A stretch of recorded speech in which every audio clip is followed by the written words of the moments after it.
I'm Danny Parker from Antler, and here today I'm with Breidi McStay from Windsor Hardware. Breidi, I just thought it would be really good just to start us off and tell us a little bit about yourself and Windsor Hardware. Sure. As mentioned, I'm Breidi McStay. I'm the Australasian Marketing Manager for Windsor Hardware. We're a company that's been around for nearly 40 years, mainly within New Zealand. And about 3 years ago, we started moving into Australia as well. So we work in the door hardware space, and we supply door hardware, accessories, and window hardware throughout New Zealand and Australia. Main markets cover DIY, builders, architects, and interior designers. We're mainly a wholesale company, and we sell through retailers throughout the country. Excellent. So I know that you've been hugely successful in the New Zealand market.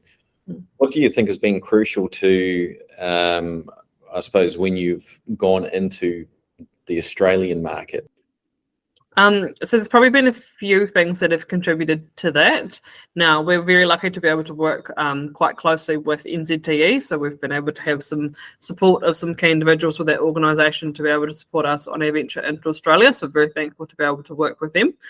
So they've provided some good market insight for us and some good advisory team as well that's helped support both sales and marketing, helping us with validating our market and just some research around our market and some market data as well too, which has been very helpful.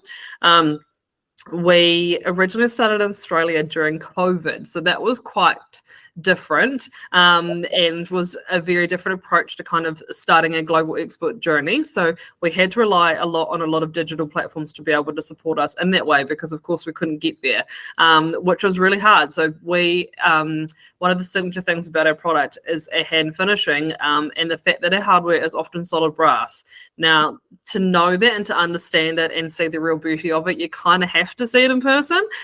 So to be able to try and sell that digitally was very tricky, and we had to be quite creative about it. So we had the team on the ground in New Zealand that was trying to conduct presentations through Zoom. We were making collateral. Wow. We were doing digital trade shows because that's all we could do at that point.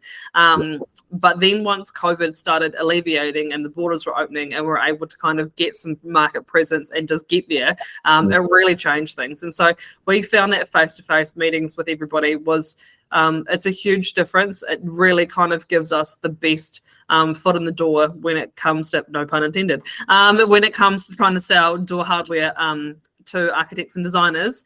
And then once we got some more people in the market that, you know, live in Australia, and they are familiar with that architect and design space, having worked in that before as well too. It kind of gave us that next level to propel forward, just based on a lot of their history and knowledge, which was really good.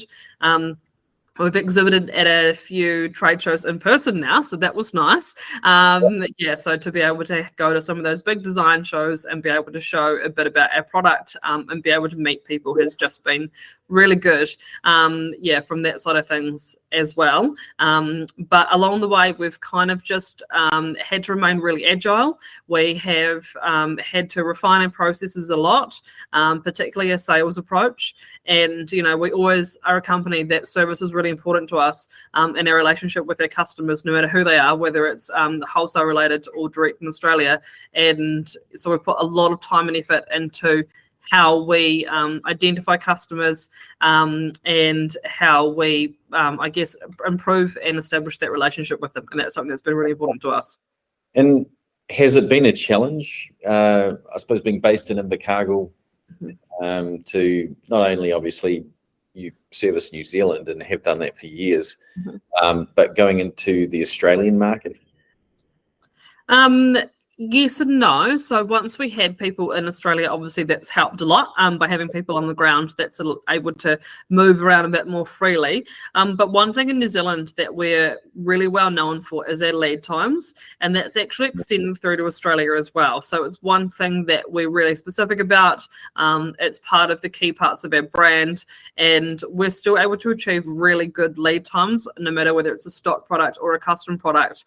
That's still giving us that edge as well, even though we're on the other side of the Tasman. So that's been really good. people have still appreciated that we're Kiwis. They know that and they find it really interesting. And I think the synergy between Australia and New Zealand is we're kind of just becoming one, and people are happy. We're kind of, pretend locals. And have you noticed any differences between the states, when you've marketed over there, in terms of Victoria versus New South Wales, that type of thing? Yeah, it's something the sales team probably talk a little bit about, is the differences, I guess, in personality and in lifestyles between the different states. And that sometimes does change the way that we interact with people, and the types of projects that we kind of work on within each of those states. Obviously, the fact that to take a step back, we are predominantly focusing on the east coast of Australia. So we focus on Victoria, New South Wales and Queensland. That's where we've started out, and that's where we identified our initial market penetration. So though we do focus on those coastal regions, which has been good. We have found probably some of the differences as well is that there's so much heritage in the buildings that are retained within Australia, and a lot of the projects that we're finding is homeowners that are wanting to retain certain aspects of the heritage of their home, but then still kind of blend in some modern luxury as well. So often we can turn up to properties and they'll have the most amazing facade, and then it's kind of like a Mary Poppins handbag situation where you step inside and there's just rooms and floors and everything for Africa. It seems a little surreal, but they do an amazing job. Oh, excellent. So what would you say, I suppose, are, some of the key lessons that you've learned? I mean, going into Australia during COVID was probably sort of hard in itself in terms of doing that. But aside from COVID, what do you think are some of the other kind of key lessons that you've learned along the way with the different customers over there? I think we've learned just the benefits of the face-to-face. Like that's just been something that's been hugely important to us. We've learned the benefits of frequent engagement, and ensuring we're adding value to our customers on a frequent basis and giving them, I guess, education and inspiration on a regular basis when it comes to door hardware. And, we're realistic on where our product fits within the importance of a build. And we don't want to, spam people with a ludicrous amount of door hardware information, but we just want to make sure that they've got the right amount of information to make the decisions that they need to work within the rest of their space. That's probably some of the main learnings, I guess, so far. The importance of research to begin with as to what aspect of the market you want to get into. You don't want to be everything to everyone, and we know that we specialize in the residential space, focusing on that medium to high end, and we stick within our lane within that because that's what we know, that's what we love. And then with the East Coast, with the States as well. So that's what it is, but just initial research to identify your market, and then just learn about them as much as you possibly can. Yeah. So you spoke before as well around some of the work that you've done with NZTE and what an amazing resource that they were in terms of being able to step along beside you as well. Was there anything outside of NZTE that you utilised before you went into Australia or had a look at as well going into Australia? There's been several organisations that have actually helped us on our journey. So mainly speaking from my perspective from marketing, we work with a company in New Zealand called Archipro. Now they are a digital specification platform, and they also host trade events. Now they started moving into Australia at about a similar time that we did, which was actually fantastic. So we're able to go on the journey alongside them.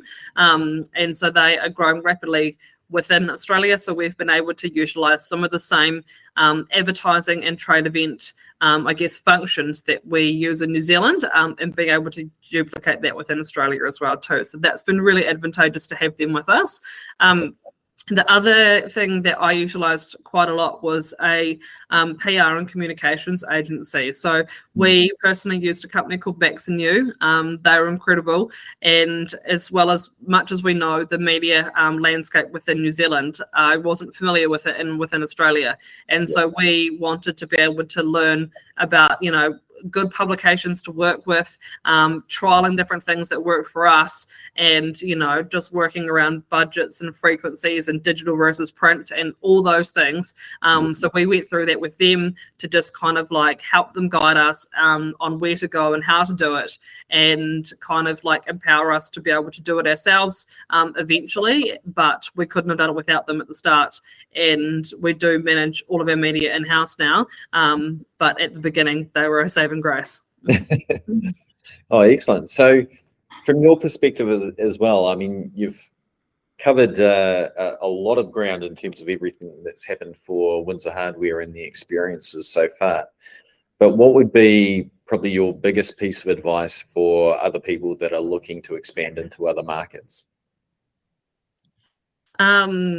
I guess there's probably two things. Is you need to decide externally what market you're going to get into, and then you need to decide internally what product and service offering you're going to give them. And that doesn't have to be the same thing that you do domestically. Well, thanks for your time today, and I really appreciate you sharing your experiences with us. No problems.